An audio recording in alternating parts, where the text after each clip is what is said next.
Welcome to NovoEdTalks, where we reveal real-world strategies and expert insights from learning and development professionals.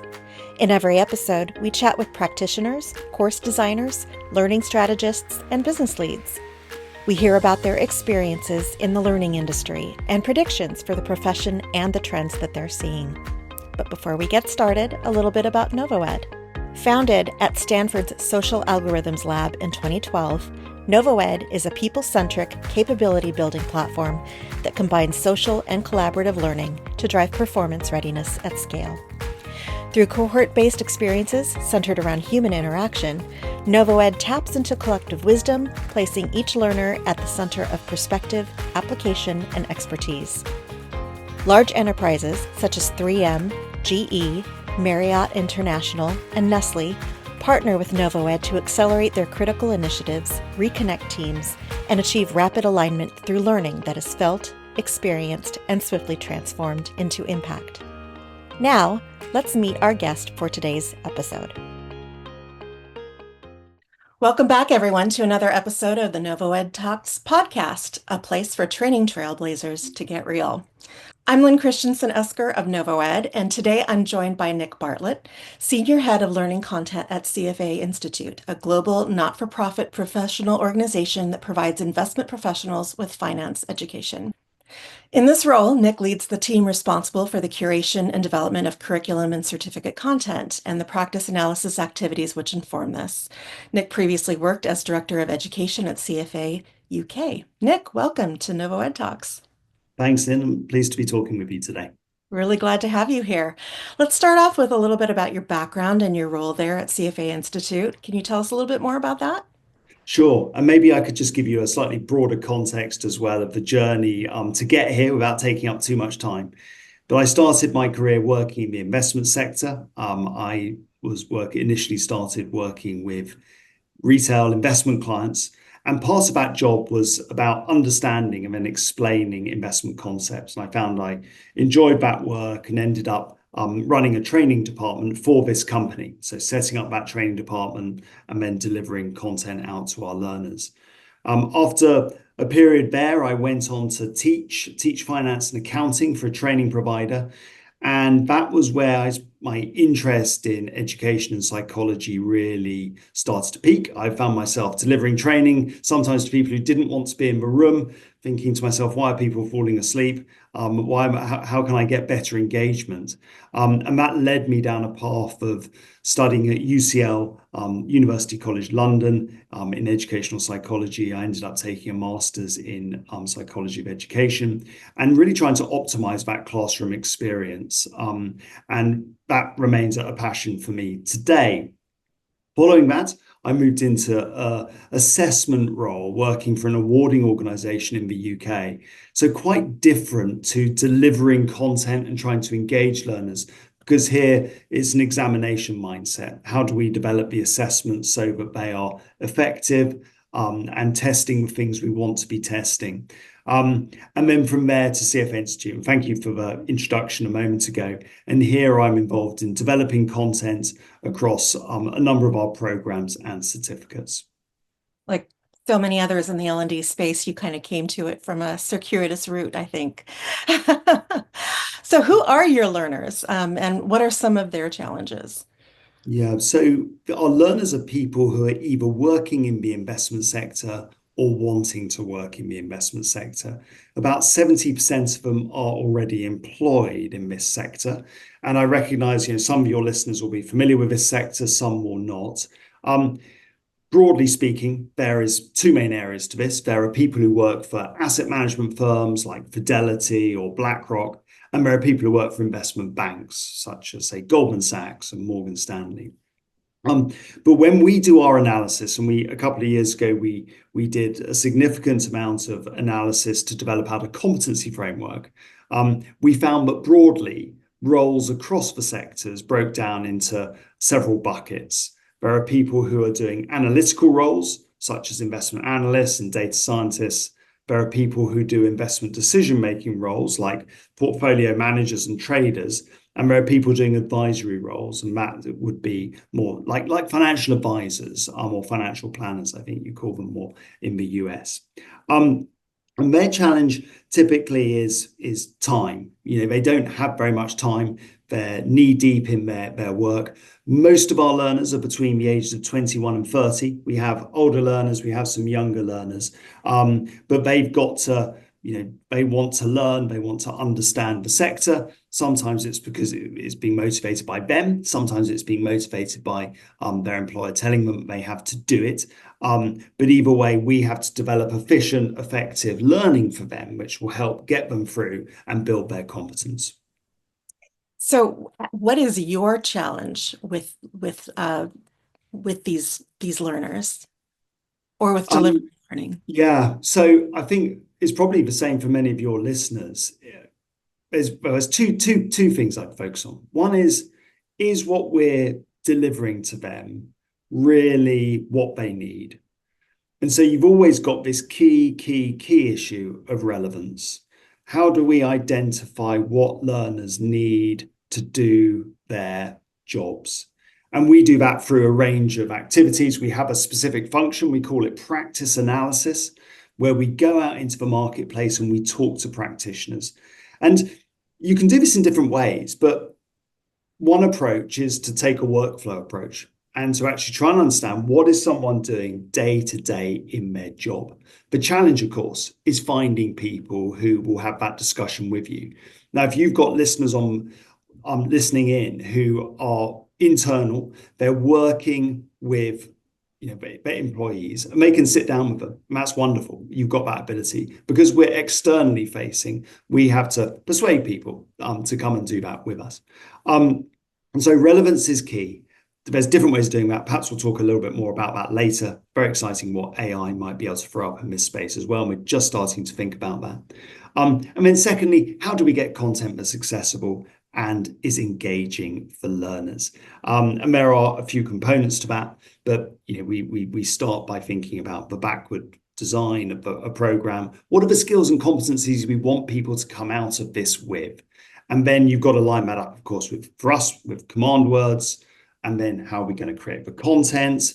Are we going to use external writers? Are we going to do some internally? And what's your assessment strategy going to be? There's so much that can go into that can sort of inform, improve, enhance the learning experience.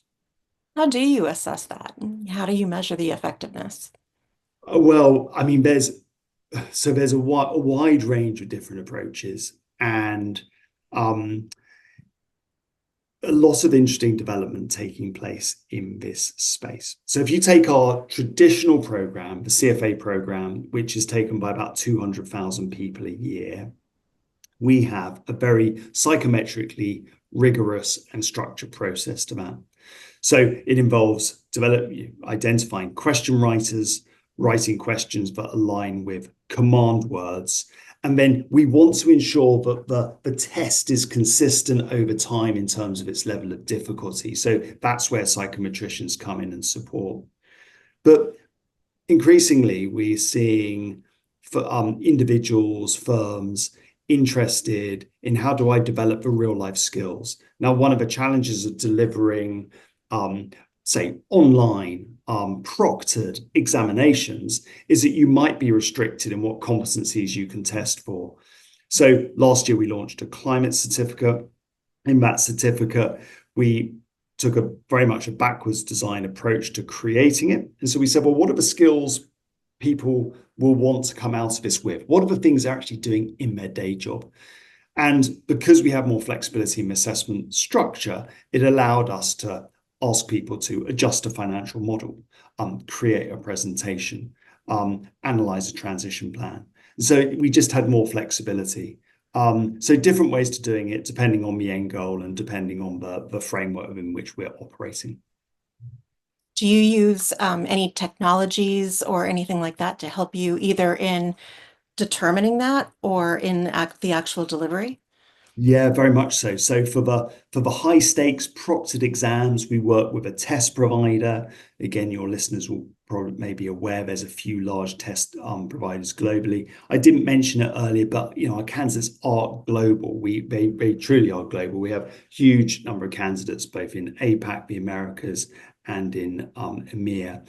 And then we did some really interesting work last year with a provider of peer-to-peer learning technology.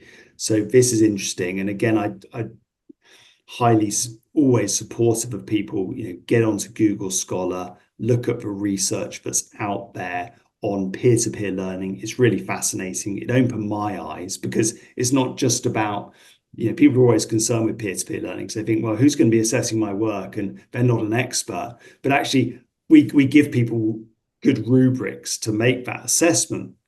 But a big part of this is actually assessing someone else's work. That's where the learning comes from. So it's been a fascinating process to go through. The feedback we've had is very positive. And I'm sure there's going to be, more and more opportunities to do an even wider range of things over the coming years. I love something that you just said there about peer-to-peer learning, and that really it's the person who is critiquing someone else or grading someone else that is maybe doing the actual Yeah, learning. Can you talk a indeed. little bit about that? I think that's an interesting point. Yeah.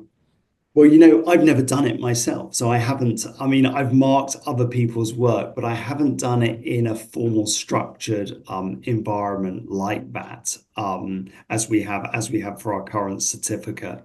I think, Lynn, what would be great would be a year from now, once we've had more candidates go through the program. I think we had over 1,000, but it would be nice to give the chance for the dust to settle, and then come back and tell you a little bit about how they found that experience. Did we get the assignments right? Are they at the right level of rigor? How valuable were the matrices and so forth? So this is very new. Very new, yeah. It was the first time for peer-to-peer, first time we've used peer-to-peer assignment last year. And yeah, I'm sure we'll be considering using it for other products. So we were talking about technology, and you mentioned AI sort of earlier in the conversation. How are you using AI, and how do you see AI to be used now and in the future? Like what's the trend there, do you think? Yeah. Okay. Well, it's fascinating. Okay. So we're really trying to engage with it day to day. It creates it's a very interesting discussion to have internally about how can we use it. And we also recognize we need to be cautious. There's questions around things like copyright, for example, that we need to be very careful about. But it has some interesting potential opportunities for us. So one would be in that process of determining relevance. So are our programs relevant for our learners? At the moment, we go out, we have individual one-to-one discussions, we talk with panels, we do surveys.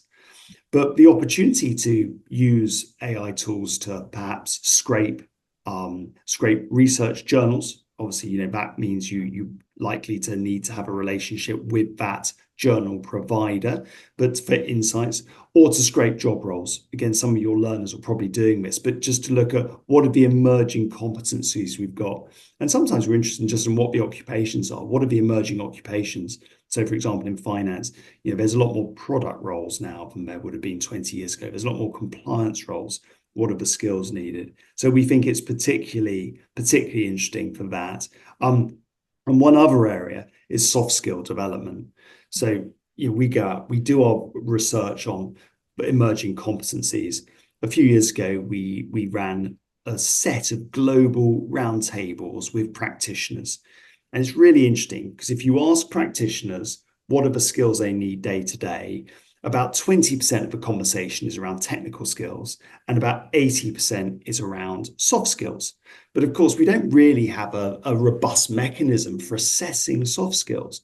But all of a sudden, with AI, we've got the ability to think, well, is there an opportunity here to deliver education around this, where it's people practicing their presentations to an AI, where it's getting feedback from an AI in a more robust way, and to assess this. So it's a really exciting time to be doing this work, but yeah, no lack of challenges as well around this. I imagine in finance, that compliance is tricky, especially, well, in any regard, but when it comes to AI in particular. Yeah, yeah, very much so. Yeah, so we've got to be, and I'm sure again for many of your listeners, we have to be careful about licensing and copyright. And a big part of our business is a publication business as well. And we have a digital first component to our work, but we have a traditional publication side as well.